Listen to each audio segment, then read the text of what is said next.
Vamos a buscar en nuestra Biblia esta noche el pasaje o el capítulo 5 de Mateo, que por cierto tiene como título el Sermón del Monte.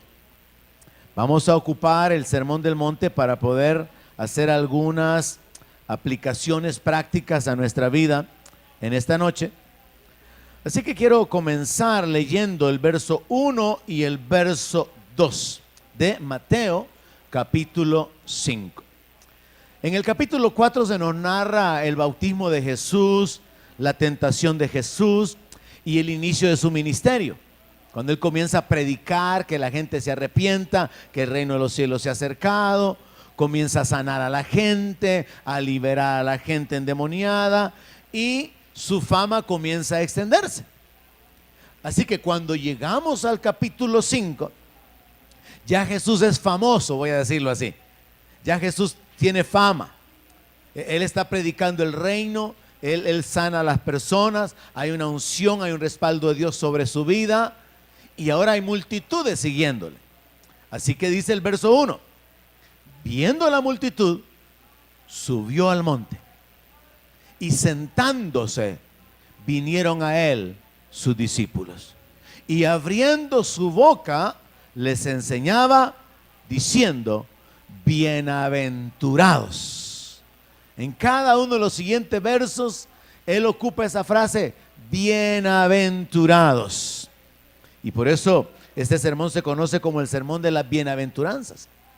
Y en el Antiguo Testamento existen algunas escrituras, existen varios textos donde se comienza con bienaventurado. Por ejemplo, el Salmo 1 comienza de esa manera: bienaventurado el varón que no anduvo en consejo de malos. Y hay varios textos, incluso un par de proverbios por ahí, que comienzan de esa manera. Y Jesús está aquí, aprovechando que la multitud está siguiéndole, está aquí predicando un mensaje sobre bendiciones, sobre bienaventuranzas.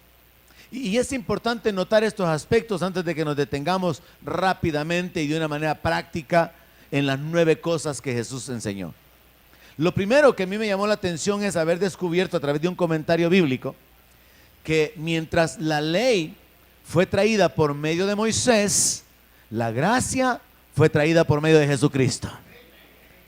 Mientras Moisés subió al monte y bajó con la ley, Jesús subió al monte y predicó un mensaje de bendiciones. Entonces, qué interesante pensar, ¿verdad?, en cómo el Antiguo Testamento, el Antiguo Pacto, tiene un enfoque contrario al del Nuevo Pacto.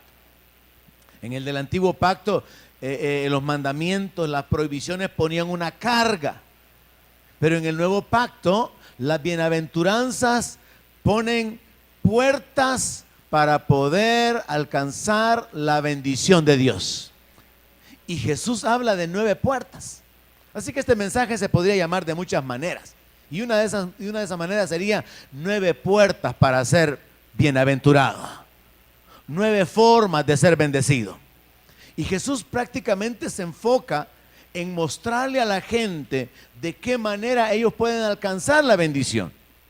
Entonces, para mí resulta sumamente interesante descubrir que bíblicamente, así como se registra que el primer milagro fue en una boda y convertir el agua en vino, dar sentido a la vida de las personas, llenar de gozo la vida de las personas, bendecir el matrimonio, así como allá en Génesis Dios bendijo a Adán y Eva. Vea las relaciones que hay en la Biblia. Ahora vemos a Jesús comenzando su ministerio a través de un mensaje que nos enfoca en bendiciones. ¿Por qué esto es importante? Porque esto a mí me enseña algo. El ministerio de Jesús tiene que ver con bendiciones. El deseo de Dios es que usted esté bendecido. Ahora, lo que vamos a aprender a través de este pasaje también se puede dividir en 3 partes. 1, lo que usted puede hacer para ser bendecido. 2, lo que otras personas le pueden hacer a usted y que van a causar que usted sea bendecido. Y 3, lo que Dios va a hacer para que usted sea bendecido. Ahora, como estoy ocupando la palabra bendecido, déjeme aclararle que la palabra bienaventurado en la Biblia significa eso. significa feliz, significa dichoso, significa bendecido. Y también se llegó a considerar que era como la máxima condición de gozo, así que se hablaba acerca de 7 veces feliz, extremadamente dichoso. Así que Jesús habló acerca de 7 maneras de ser dichosos, bienaventurados, felices. Ahora, otra cosa que es importante notar de este pasaje es que el Señor Jesucristo habla de algunos aspectos que en la lógica natural no tienen sentido. Imagínense que diga, bienaventurados los que lloran. ¿Y cuál es la bienaventuranza de llorar? No tiene sentido. Y a eso en la Biblia se le llama paradoja. Entonces, este es un mensaje basado en paradojas, o sea, en aparentes contradicciones lógicas, como aquel texto que dice, más bienaventurada cosa es dar que recibir. No, sí que lo más galán es recibir, ¿verdad? No es dar, entonces no tiene sentido en lo lógico. Pero sí tiene un sentido cuando lo vemos con un enfoque espiritual, porque esto contiene un secreto. Cuando usted da, primero es porque usted tiene. Si usted da es porque tiene la capacidad de dar. Entonces hay un gozo de poder dar. Pero cuando usted da, usted se coloca en la posición de que a usted le van a dar de vuelta. No, ustedes no se emocionan cuando predico cosas buenas. Vamos a ir al año 21 y van a seguir iguales, pues. Usted se coloca en la posición de que a usted le va a regresar una cosecha. Entonces, por esa razón, es una paradoja. Es algo paradójico. Es algo que no tiene sentido en lo natural, pero que contiene escondido un principio espiritual. Así que repito, este pasaje o este mensaje está basado en paradojas o afirmaciones que contradicen el sentido común. Es importante ver cómo Jesús se enfoca en su primer mensaje en las bienaventuranzas, en las bendiciones que las personas pueden alcanzar, y que estas bendiciones se pueden alcanzar, número 1, por las cosas que usted hace, número 2, por las cosas que la gente le haga, y número 3, por las cosas que Dios va a hacer. Y cuando usted recibe este mensaje y lo lleva a la práctica, a partir de hoy mismo, lo que le queda de este día, y continúa viviendo el día de mañana, aplicándolo, recordándolo, caminando en fe sobre estos principios, usted va a caminar en bendición. Usted va a caminar como un bienaventurado. Si usted hace lo que aquí Jesús dijo que había que hacer, y si usted permanece en fe con respecto a lo que Él dice que va a hacer, y si usted permanece en fe con respecto a lo que otra gente le hará a usted, que causará que una bendición venga sobre su vida. Y anticipándoselo, el mensaje se conecta con aquella idea absurda de cuando David está huyendo porque su hijo se ha levantado en contra de él y le quiere quitar el reino. Y David está, por cierto, subiendo al monte, donde Jesús subió al monte de los olivos, y él va llorando. David va huyendo. Y entonces hay un hombre que se levanta, que se llama Simei, que comienza a arrojar polvo, tierra, piedras y a maldecir al rey. Y lo considera o lo llama un hombre sanguinario, perverso, malvado. Y le dice, ahora te alcanzó la maldad, tu maldad te ha alcanzado. Y entonces el general de David le pide permiso para matarlo. Y entonces David reacciona de una manera que yo descubro que David entendía los principios que Jesús habla aquí. Porque primero David les prohíbe el que puedan matar al hombre y dice, no va a morir nadie de la nación de Israel, con que mi hijo se ha levantado contra mí, dice él, y no voy a soportar que un extraño me maldiga. Pero luego le hace una declaración bien extraña, quizá me dará Jehová bendición por causa de las maldiciones. Y aquí está un principio espiritual tremendo, hermano. Y ahí voy a comenzar tratando de abrirle su mente y su corazón. Dios puede darle bendiciones a usted cuando usted soporta de la manera correcta las injusticias y las maldiciones de otros. Pero cuando usted se venga, usted perdió la bendición. Cuando usted no la soporta, cuando usted se levanta como juez, cuando usted no deja que Dios sea el que se vengue, entonces usted se pierde la posibilidad de recibir la bendición. Así que vamos a ver que David, hermano, aunque no había oído este mensaje, él sabía lo que estaba escondido. Y algunos creyentes, aunque han oído este mensaje, no están tomando ventaja. Pero nosotros sí vamos a ser de los que vamos a tomar ventaja. Así que vamos a ver 9 maneras de ser bienaventurados.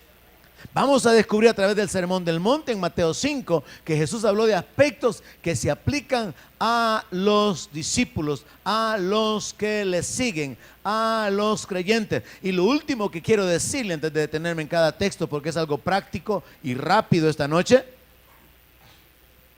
es que la palabra original ahí que se encuentra en cada versículo, esa palabra bienaventurados, es una palabra un poco graciosa. Yo no sé si a alguien le gustaría que yo le dijera, hermano Macario, venga. Porque Macario es la palabra bienaventurado. Así que ahorita, habiéndolo explicado, todos van a querer que le llame Macario. Hermano Macario, hermano bendecido, hermano feliz, hermano dichoso, hermano bendito. Nadie dijo amén, mire. Bueno, ya, hermana Mirna. Macario es la palabra que se traduce bienaventurado, feliz, dichoso, afortunado, extremadamente feliz. Entonces yo pensé, bueno, si le digo a los hermanos, si les explico, cualquiera va a querer que lo llame hermano Macario. Entonces Jesús dice, bienaventurados los pobres en espíritu, en el verso 3. Porque de ellos es el reino de los cielos. Cuando vemos esa frase ahí, hermano, los pobres en espíritu, para poderlo asimilar de una mejor manera, podemos utilizar una traducción, otra versión, que lo pone o lo tradujo de esta manera. Los que reconocen su necesidad espiritual. ¿Quién es un pobre de espíritu? Es aquel que reconoce su condición interior, que reconoce que necesita de Dios. Y no solo de Dios, hermano, sino que también reconoce que necesita de los demás. Yo no sé cómo exactamente, pero hace mucho tiempo, hace muchos años, se manejaba esta idea con relación a la humildad, y era algo así como que hasta de los gusanos tenemos necesidad de que nos coman, decía la gente, ¿verdad? Cuando a la hora de la muerte. Entonces, el enfoque aquí no es solamente a alguien que reconoce su necesidad espiritual, sino que es alguien que reconoce su necesidad de los demás. Mire, hasta el hombre más rico del mundo necesita de los demás seres humanos. Los capitalistas necesitan de los obreros, y los obreros necesitan de los capitalistas. No necesitamos. Entonces, eso de ser pobre de espíritu, que se puede traducir perfectamente como humilde, tiene que ver con una condición interior donde la persona no se cree más de lo que realmente es.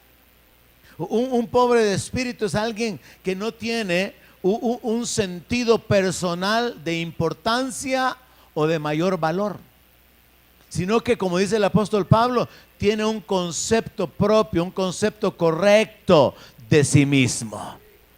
Entonces, un pobre de espíritu, contrario a aquel que es altivo de espíritu, un pobre de espíritu es alguien que no va a ser reconocido por mostrar una actitud arrogante, una actitud grosera, altiva, malcriada, presumida, sino que va a ser una persona que reconociendo su condición personal, reconociendo su necesidad de Dios, reconociendo su necesidad de las demás personas, va a tratar de la manera correcta a los demás. Es cuando pensamos que no necesitamos de los demás que los tratamos mal. ¿Considere usted si no es cierto eso? Es a los que consideramos que no necesitamos a los que tratamos mal. Pero cuando usted sabe que necesita a alguien, usted no lo trata mal. Y si es posible, si esa persona puede estarlo tratando mal, pero si usted sabe que lo necesita, usted no le va a devolver el mal. Pero entonces esto nos lleva a un sentido interior, es algo del corazón, es algo espiritual. Entonces, ¿qué dice la palabra? Que son bienaventurados los pobres. Y aquí está algo que nosotros podemos hacer. Y por causa de colocarnos en esa condición espiritual, de reconocer nuestra necesidad, ¿qué es lo que Dios va a hacer? Dios va a entregarnos el reino de los cielos. Y ese reino implica dos cosas según la Escritura. Número uno, los beneficios de ser parte de ese reino. Pero número dos, ejercer autoridad dentro del reino. Y acuérdense, hermanos, que Jesús dijo que el reino de los cielos se había acercado. Y cuando un creyente echa fuera demonios, es porque el reino de los cielos está aquí. Jesús dijo que él echaba fuera a los demonios por el dedo de Dios. Él probó que el reino él ya lo había traído cuando él sanó a los enfermos, cuando él libertó a los cautivos, cuando él le dio vida a los muertos. Mire, hermano, abra su entendimiento a esto. Jesús trajo el reino. El reino ya está aquí, pero el reino va a ser establecido completamente. Pero el reino le es dado solamente a los pobres de espíritu. ¿Qué significa esto? Que Dios no va a incluir orgullosos en su reino. Dios no va a bendecir a nadie con su respaldo, con su unción, con su favor, si esa persona está caminando en altivez. Sino que por el contrario, la palabra dice que Dios mira de lejos al altivo. Y por eso es que es necesario, hermano, sumamente importante, indispensable, que cada uno de nosotros considere su condición personal, su condición espiritual, que considere que las demás personas tienen el mismo valor y que entienda que todos necesitamos de Dios y que nos necesitamos los unos a los otros. Y como consecuencia de caminar, y esta es una de las cosas que usted puede hacer, como consecuencia de caminar con esa actitud correcta, Dios va a darle el reino de los cielos. La segunda bienaventuranza se encuentra en el verso 4, y como ya expliqué, todo el sermón del monte se basa en paradojas, en contradicciones a lo lógico, y entonces viene la redacción: bienaventurados los que lloran. Absurdo. Felices los que lloran. No tiene sentido. Dichosos los que están lamentando, los que están de luto, los que están sufriendo, los que están padeciendo. No tiene ningún sentido pensar en que hay gozo, que hay felicidad o que hay dicha en llorar.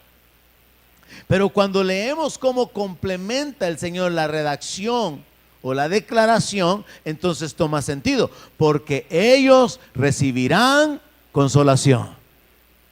Y otra versión lo dice de una manera más directa: porque ellos serán consolados por Dios.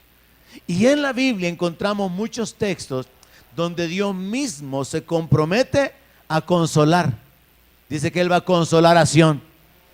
Dice que Él va a tratarnos como una madre. Él habla acerca de su amor.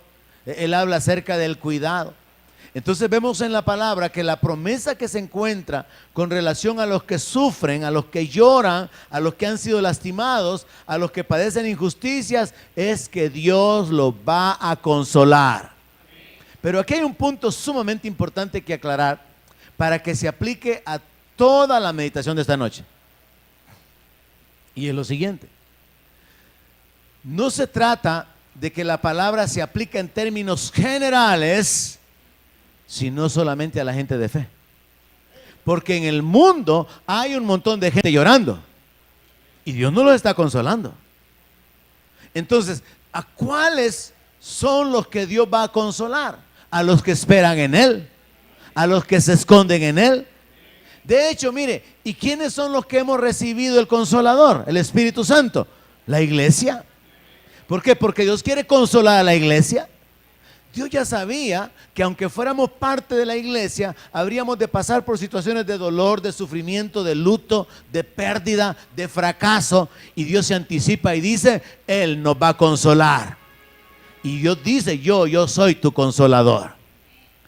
Y yo creo que es una área, hermano, mental, al igual que otras más de la intervención divina, en la plenitud.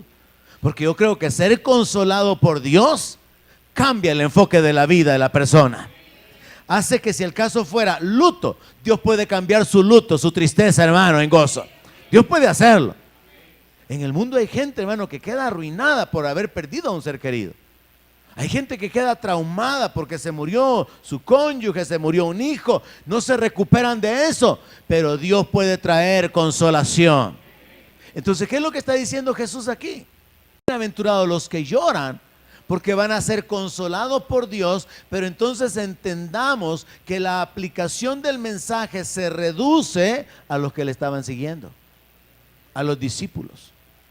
Entonces es lógico comprender que en el mundo habrá gente llorando y no tiene quien los consuele. Pero si usted es un hijo de Dios, Dios quiere consolarlo. Si usted es un discípulo de Cristo, usted tiene al Consolador. Entonces cuando usted llore, lo cual significa que está pasando por un momento de luto, de pérdida, de dolor, de herida, de injusticia, recuerde que usted tiene un Consolador. Es como los niños, ¿verdad? Cuando los niños están creando en la dependencia de su papá o de su mamá, y cuando ellos se lastiman, lo que hacen es correr donde papá o donde mamá, generalmente. Si un niño se golpea, se lastima, tiene un rasguño o un golpe, corre para que lo consuelen. Y los que son hijos deben de correr donde papá para que los consuele. Así que por si acaso usted tiene alguna razón para llorar en estos días, vaya que lo consuelen. Ayúdeme a predicar y dígale al que está a la par suya, vaya que lo consuelen. O le puede decir también, vamos, ¿verdad? Vamos a que nos consuelen. Entonces vea, ahora tiene sentido. Bienaventurados los que lloran, porque Dios los va a consolar. Ahora, el que llora, enfóquese en esto, el que llora está enfocado en su dolor, en su sufrimiento, en su condición de no poder defenderse, en su condición de haber sido lastimado. No está pensando en venganza, no está pensando en maldad, y es por esta razón que se vuelve una bienaventuranza, porque el que llora está reconociendo su condición de debilidad y su dependencia de Dios, en lugar de pensar en devolver el mal, algo sobre lo cual Jesús predicó que no tenía que hacerse. Y la palabra contiene instrucciones acerca de no ser vencidos por el mal, sino vencer con el bien el mal. Entonces, alguien que llora es alguien que está padeciendo, no está causando un daño, y esta es la otra oportunidad para que usted sea bendecido. Le dije que el sermón se basa en 3 partes: lo que usted puede hacer para ser bendecido, lo que Dios va a hacer para bendecirlo y lo que la gente le hará. Y usted tiene que vivir cada día pensando, hay cosas que yo puedo hacer para ser bendecido, hay cosas que la gente me va a hacer, y por lo que la gente me haga, Dios me va a bendecir. Y entonces no mire únicamente el lado negativo de la injusticia, del padecimiento o del abuso. Mire la recompensa que Dios va a traer detrás de todo eso. Y hermano, la palabra de Dios dice que Jehová es el que recompensa. Creo que Él es Jehová Gemulá, el Dios que recompensa. Entonces Dios trae recompensa y Dios también trae retribución. Cuando a usted le pasa algo malo, que es una injusticia, y usted soporta la injusticia, usted va a experimentar la gracia, la bondad de Dios, la bendición de Dios. Pero cuando usted es el que causa la injusticia o la herida, usted va a experimentar que Jehová es el que retribuye y Él es el que disciplina. Y Él va a encargarse, porque la palabra dice, Dios no puede ser burlado. Todo lo que el hombre siembre, eso va a cosechar. Entonces usted puede recibir recompensa por aceptar una injusticia, o usted puede recibir un castigo por causar injusticia. La injusticia le va a regresar. Y yo he visto a Dios obrando en mi vida, hermano, trayendo bendiciones por causa de las injusticias. Y la mayor parte de injusticias, aunque son pensadas o planeadas por el enemigo, generalmente implican personas o involucran personas como elementos que el diablo ocupa. Pero yo he visto y he aprendido a depender de Dios para que Dios traiga su bendición, y es lo que quiero que usted se mentalice en esta segunda puerta, que lo malo que otros le hacen a usted puede ser la causa de una bendición. Y entonces aún aquel que es su enemigo, o aún aquel que le hace un daño a usted, al final es causa de bendición.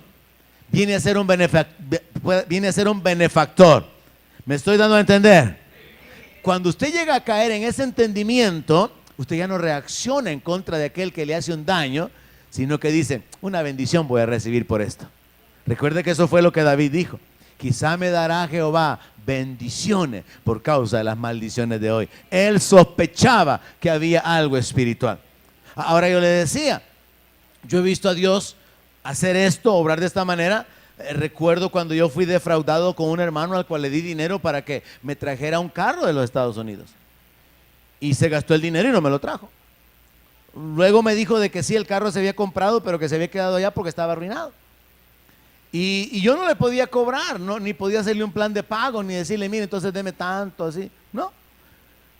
Yo aprendí a depender de Dios porque yo encontré una escritura que dice, yo Jehová, yo restituiré lo que se comió la oruga, el saltón, el revolotón, la langosta. Y yo he aprendido a experimentar que la palabra de Dios es real. Así que yo me fui delante de Dios y le dije, Señor, yo perdono a mi hermano. Y yo voy a creer, esas fueron mis palabras literalmente, yo voy a creer que tú eres el que me restituye. Yo voy a creer que la bendición viene de ti. Y yo vi, hermano, ver la bendición multiplicada de aquello que yo solté. Yo podría estar hasta el día de hoy enojado, mencionando nombre y apellido y decirle fue ese sinvergüenza, pero no, hermano. Tengo mi corazón tranquilo, libre, porque Dios me mostró su fidelidad. Entonces aprenda a ver a aquellos que le causan daño como originarios de su bendición. Es una forma de cambiar la forma de pensar, hermano. Es una manera diferente de vivir que puede causar bendición. La tercera forma está en el verso 5. Bienaventurados los mansos. De nuevo encontramos algo que usted tiene que hacer. En el anterior es lo que le hagan a usted. Pero ahora dice, bienaventurados los mansos. Y dice, porque ellos recibirán la tierra por heredad. Hay una herencia de parte de Dios para los mansos. Y comencemos hablando de mansedumbre bajo este enfoque. ¿Quién conscientemente levanta su mano y reconoce que estar lleno de cólera no es agradable? Los demás no se han encolerizado. Ok, está bien. Los perdono por mentir. La cólera, hermano, es una forma de muerte. Porque cuando usted está colérico, usted está lleno de, no solamente literalmente, químicamente de toxinas, sino que su mente, su corazón está contaminado. Y alguien que está con cólera no está disfrutando la vida. Es que aquí estoy, aquí disfrutando de esta existencia. No, ¿verdad? Cuando alguien está con cólera, hermano, eso no es vida. Pero qué diferente cuando alguien tiene tranquilidad, quietud. Y entonces pongamos un ejemplo. El del dueño de un negocio que está oprimido por todas las deudas que tiene en la empresa. Y el del empleado cristiano que saca su cumbito con su comidita y no le alcanza ni para la Coca-Cola, entonces se compra un fresco de tamarindo de Acora y come tranquilito. Pero el dueño de la empresa come lo mejor que a él se le ocurre comer, pero está lleno de cólera, de amargura, depresión. ¿Y quién está disfrutando más la vida? El obrero, hermano. Y aplíquelo en su propia vida. Cuando usted se deja llevar por la ira, por la cólera, eso destruye, eso le roba. El tiempo que usted pasa encolerizado no es vida. Usted no está disfrutando de la existencia en ese momento. Pero un manso, según la Biblia, es aquel que no reacciona ante la provocación. Y entonces dice, bienaventurados los mansos. Entonces, si queremos aprender otra manera de ser felices, de ser bienaventurados, de ser benditos, es practicando la mansedumbre. ¿Y qué significa eso literalmente? Que cuando a usted lo provocan, ¿a cuántos lo provocan algo así a menudo, hermanos? Hay varios que están sufriendo, ¿verdad? Cuando hay una cosa que a usted le provoque, porque mire, una palabra puede provocar, un gesto puede provocar, una acción puede provocar. Ya no digamos un acto de rebeldía, de desobediencia, una afrenta, una respuesta. Hay muchas cosas que pueden provocar. Pero el manso es aquel que mantiene el dominio de su espíritu y no reacciona. Y esta es una puerta más para poder alcanzar la bendición. Está difícil, está dura, ¿verdad, hermanos? Está difícil, hermano. Yo la veo bien difícil. Bien. Mejor muevo un monte, fíjese. Mejor maldigo una higuera, fíjese. y se seca. Pero es que esto de la mansedumbre, hermano. Solo aquellos que no levantaron la mano, que saben lo que es estar lleno de cólera, ya tienen ventaja, así que disfruten, la verdad. El manso es aquel que tiene un espíritu tranquilo y que permanece tranquilo. Porque hay unos mansos, hermanos, de aquellos de los que se estableció este dicho. De las aguas mansas me libre Dios, ¿verdad? Porque de las turbias me libro yo. Porque hay ciertas personas que parece que son mansas, pero a la hora de que alguien los toca, hermano, se pone serio el asunto. Entonces, bíblicamente, un manso es una persona que no reacciona ante la provocación porque mantiene el control de su espíritu. Es alguien sobrio, es alguien que tiene dominio propio. Y de hecho, solo en ese acto ya hay una bendición, porque usted no se dejó llevar por la cólera. Pero a esto agreguémosle la declaración del Señor: bienaventurados los mansos, porque ellos recibirán la tierra por heredad. Dios quiere bendecir con herencia a los mansos. ¿Por qué? ¿Por qué? Conecte la palabra heredad. ¿A quién se les da herencia? A los hijos. Entonces Dios está diciendo que Él va a tratar como hijos aquellos que actúan con mansedumbre, lo están imitando a Él, y a estos les va a dar la herencia. Así que hay herencia, hermano, para los mansos. Y esta sería la tercera puerta que usted tiene para poder caminar en bendición. La cuarta, en el verso 6. Bienaventurados los que tienen hambre y sed de justicia, porque ellos serán saciados. Difícil de entenderlo para mí, según la Reina Valera. Así que tuve que irme a otras versiones para poder examinar un poco. Y lo que dice una versión que es un poco más clara es esto: bienaventurados los que en su corazón viven con un anhelo por lo que es justo. Eso significa que es una persona que no está pensando en tomar ventaja, no es una persona que va a abusar, que va a aprovecharse, que va a imponerse, sino que es una persona que en su corazón hay un anhelo, hay una inclinación, hay un deseo por lo que es justo. Y en este sentido nosotros tenemos que examinar nuestro corazón, hermano. Porque nada menos recientemente alguien me estaba contando que le habían dado un vuelto. Él había contado mal, pensó que había más dinero y estaba contento con la bendición. Y después que volvió a contar se dio cuenta que no, entonces se puso triste. Pero ¿qué revela eso? Un corazón codicioso. Porque si a usted le dan más vuelto, hermano, y usted tiene la capacidad de devolverlo, significa que ese corazón anda bastante bien. Pero si usted se hace en ese momento el de los panes en buen salvadoreño, ¿verdad? Y procura irse lo más pronto posible antes de que la persona se dé cuenta, significa que ese corazón está enfermo. Algo no anda bien. Pero como es algo secreto, ¿verdad? Por eso es que no me cuentan a menudo cuando esas cosas pasan, porque las voy a ocupar de ejemplo. Pero el asunto entonces es que internamente hay personas que pueden estar enfocadas en la justicia y anhelan que las cosas sean hechas correctamente, honestamente. Entonces su inclinación y su deseo en cuanto a su vida es hacer lo que es justo. Pongamos un ejemplo. Cuando hablamos de comida he ocupado ejemplos como este. Supongamos que el caso fuera, ¿verdad?, que tenemos un montón de platos, y sucedió definitivamente, y a uno le tocó un pedacito de carne chiquito y quemado. Y mira el plato del hermano, ¿verdad? No es justo. Pero imaginemos que el escenario pudiera ser: hagan cola, hermano, y vengan a escoger el plato que quieran. ¿Quién va a agarrar el chiquito y quemado? Lo mismo pasa con el pastel, lo mismo pasa con los pescados fritos, lo mismo pasa con la comida buena. No, y solo cuando la comida no es buena es que no hay problema. Solo cuando el pan está bien tieso, duro, ya reviejo, es que la gente no le hace caso. Pero cuando es algo bueno, solamente aquellos que tienen un sentido de justicia no se adelantan para tomar ventaja. Y eso es lo que Jesús está diciendo aquí. Bienaventurados los que tienen hambre y sed de justicia. Entonces yo ya me lo imagino a usted, ¿verdad? Usted como modelo, miembro modelo del CCF, miembro del mes lo voy a nombrar. Agarró el plato que le dieron y cuando usted se sentó, se dio cuenta que el plato de su hermano tenía el pedazo chiquito y quemado. Y usted mire el suyo, jugoso, 3/4, grandote, dorado bien cabal. Mete el cuchillo, toma, hermano. Ese es un corazón que anhela, un corazón que tiene hambre y sed de justicia. Usted pensaba que era al revés, ¿verdad? Que usted tenía el pedazo negro, quemado, chiquito, y miraba al otro, y como tiene anhelo por justicia, dame, hermano, dame.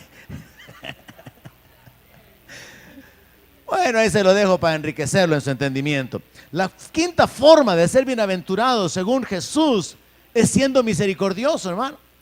Mire, hermano, este mensaje puede cambiar su vida. Hay cosas que usted puede hacer, que yo puedo hacer, que van a causar bendiciones sobre mi vida. Y hay cosas que la gente me va a hacer, ya tengo algunas muestras, alguna experiencia, cosas que la gente me ha hecho y por eso Dios me ha bendecido. Y hay cosas que Dios hace para bendecirme. Importante entonces ver a Moisés bajando con la ley del monte, pero ver a Jesús subir y predicar un mensaje sobre bendiciones. Entonces aquí tenemos: bienaventurados los misericordiosos, porque ellos alcanzarán misericordia. ¿Y quiénes son los misericordiosos? Los que tienen compasión de otros, los que ven el padecimiento ajeno y hacen algo. Cuando usted vive de esa manera, hermano, usted está generando una bendición para su vida. ¿Me oyeron, iglesia? Si usted camina haciendo misericordia, usted está sembrando algo que usted va a cosechar. Nos conviene vivir en misericordia. Y la misericordia tiene que ver con dar el bien o hacer el bien con alguien que no lo merece. No es porque es nuestro familiar, no es porque nos ha tratado bien. La misericordia es lo que Dios usó con nosotros para que, siendo enemigos, pudiéramos ser salvos, hermano. Entonces la misericordia tiene que ver con tener compasión, de ver la necesidad ajena y hacer algo. ¿Y cuál va a ser su bendición? Usted también va a alcanzar misericordia. Usted va a ser beneficiado. La forma número 6 está en el siguiente verso. ¿Y qué dijo Jesús? Bienaventurados los de limpio corazón. ¿Qué tiene que hacer usted para poder alcanzar esta bendición? Limpiar su corazón. Porque nosotros no podemos limpiarnos si no es a través de un acto de arrepentimiento, la confesión, la renuncia y a través de la sangre de Cristo. Dios limpia nuestros pecados si nosotros confesamos nuestros pecados. Entonces los de limpio corazón al final son los perdonados. ¿Cuántos perdonados hay aquí? Son los justificados, y somos justificados por medio de la fe. Pero luego Pablo le agrega algunos elementos como este. Pablo dice que necesitamos tener una limpia conciencia. Ya estoy perdonado, amén. Ya estoy justificado, amén.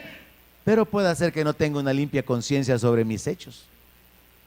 Y aunque estoy perdonado y justificado por la obra de Cristo, tengo conciencia de que he hecho algo que no estaba bien. Entonces tengo que limpiar mi corazón de esa mala conciencia. Solo esto, hermanos, amerita un mensaje mucho más profundo y más largo. ¿Qué es un corazón limpio? Es un corazón que tiene las motivaciones correctas. Es un corazón que no tiene malicia, que no tiene maldad, que no anda juzgando, que no anda maquinando, que no anda reinterpretando, que no anda mirando más allá. Un corazón limpio es un corazón puro. Pero ¿qué nos cuesta a nosotros? Porque de repente se nos clava de parte del diablo un dardo de un mal pensamiento. O de nuestra propia carnalidad surge algo, un sentimiento negativo, un deseo que no es correcto. Entonces aquí hay una responsabilidad personal de poder limpiar nuestro corazón a través del arrepentimiento, a través de la fe en el sacrificio de Cristo, a través de la confesión de nuestro pecado, apropiarnos del perdón sabiendo que esa sangre fue derramada por nosotros, pero también renunciar y apartarnos del pecado y mantener una conciencia de que en lo que respecta a nuestro sano juicio, no estamos escondiendo motivaciones incorrectas, no estamos guardando malicia o teniendo deseos de venganza o deseos de que le vaya mal a alguien, sino que el corazón está limpio. Y mire cuál es la bendición: ellos verán a Dios. Hay varios textos en la Biblia que habla acerca de requisitos para ver a Dios. Y qué tremendo este. Y cuando yo consideraba esto, pensaba en Isaías. Isaías dice que cuando murió el rey, él vio a Jehová sentado en su trono. Inmediatamente me conecté. Y me conecté con aquellos hombres de Dios, con los profetas, que han tenido encuentros, experiencias, y que han tenido revelaciones de parte de Dios, como Daniel. Pero acuérdese quién era Daniel. Un hombre que cuidaba su corazón. Un hombre que ni siquiera quiso contaminarse con la comida que había en ese reino, donde a él lo estaban tratando con privilegios. ¿Por qué? Porque tenía el corazón correcto para con Dios. Y por causa de tener ese corazón limpio, Dios se le revela.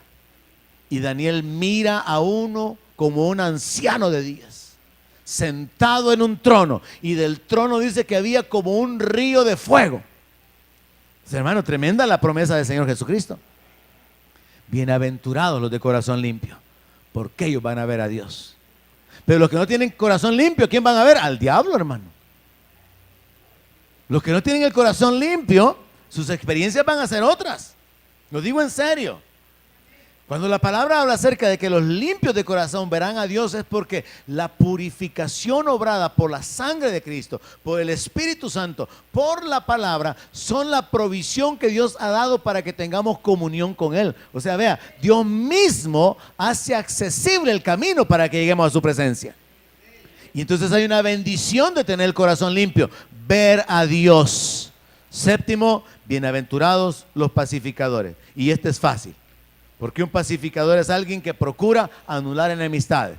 Usted se da cuenta que en la iglesia hay dos hermanos que están enemistados. Usted procura hacer un puente. Usted procura tratar de llevarlos a la reconciliación. Usted procura tratar de anular ese problema, esa situación que los está separando. La Biblia dice que Cristo abolió las enemistades en la cruz.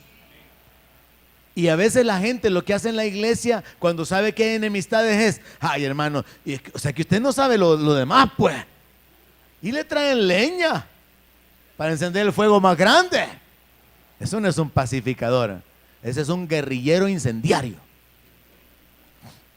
Y esos no son bienaventurados.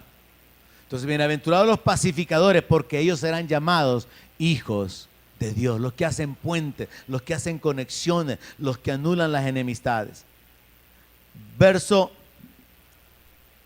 10. Ahí encontramos la octava forma. Verso 10. Solo son 9, terminamos en 2. Bienaventurados los que padecen persecución por causa de la justicia, porque de ellos es el reino de los cielos. Recuerde que este círculo de aplicación de las bendiciones y la bienaventuranza se cierra únicamente con discípulos, no es para todo el mundo. Y aquí Jesús lo pone bien claro: los que padecen persecución por causa de la justicia, porque de ellos es el reino de los cielos.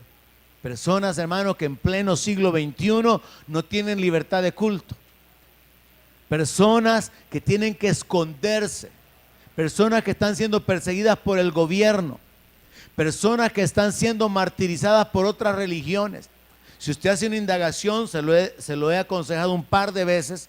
Si usted hace una indagación en internet, hay creyentes en este tiempo que están muriendo como mártires. Ahorita mismo es probable que estén asesinando a algunos creyentes. Entonces Jesús dice: bienaventurados. No tiene sentido en lo natural.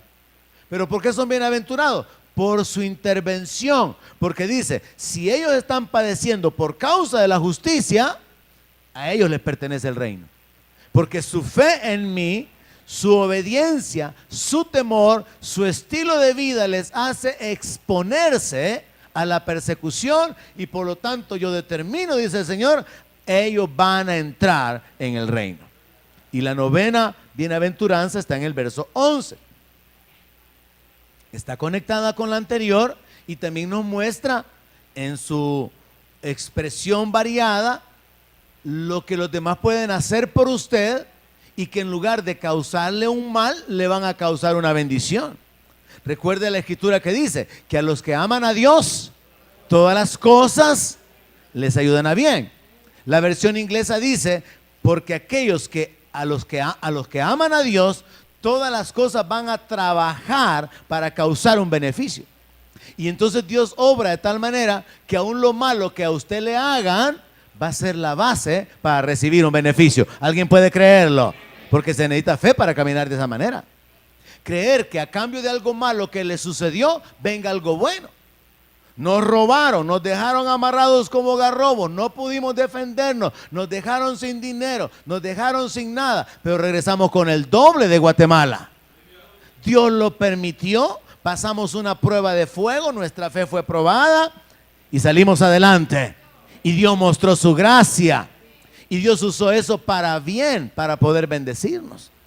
Hasta el día de hoy yo todavía tengo por ahí un juego de lapiceros, lapicero y marcador o portaminas enchapado en oro que me dieron después de ese susto, hermano, que tuvimos, ¿no?